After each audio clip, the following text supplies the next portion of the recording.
Hello, আসসালামু আলাইকুম। সবাই কেমন আছেন? আলহামদুলিল্লাহ আমি ভালো আছি। আজকে আমি যে তরকারিটি রান্না করব এটা আমার হাসব্যান্ডের খুব পছন্দের একটি খাবার। এখানে আমি রান্নার জন্য মাছের মাথা নিয়েছি, আলুগুলোকে কিউব করে কেটে নিয়েছি। এখানে ছিমের বিচি কিছুটা খোসা ছাড়িয়ে নিয়েছি, সময়ের অভাবে কিছুটা খোসা সহই নিয়ে নিয়েছি।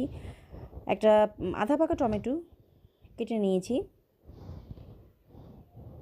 এবারে কড়াইতে তেল গরম হয়ে গেলে আমি বাটা মশলাগুলো দিয়ে দিব। পেঁয়াজ বাটা, আদা বাটা, রসুন বাটা দিয়ে কিছুক্ষণ নেড়ে আমি গুঁড়া মশলাগুলো দিয়ে দিব। লবণ, হলুদ গুঁড়া, মরিচ গুঁড়া, জিরার গুঁড়া সব কিছু দিয়ে ভালো করে কষিয়ে এবারে আমি মাছের মাথাটা এর মধ্যে দিয়ে দিব।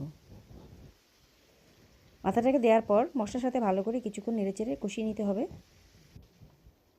এবারে আলুগুলোকে আর খোসাসহ সিমের বিচিগুলো দিয়ে দিব সিদ্ধ হওয়ার জন্য।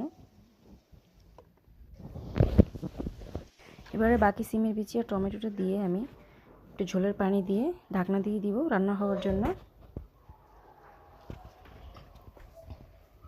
রান্নাটা হয়ে গেছে, সবগুলো উপকরণই সিদ্ধ হয়ে গেছে। এবারে আমি তোলার আগে বেশ অনেকটা ধনেপাতা কুচি দিয়ে দিব।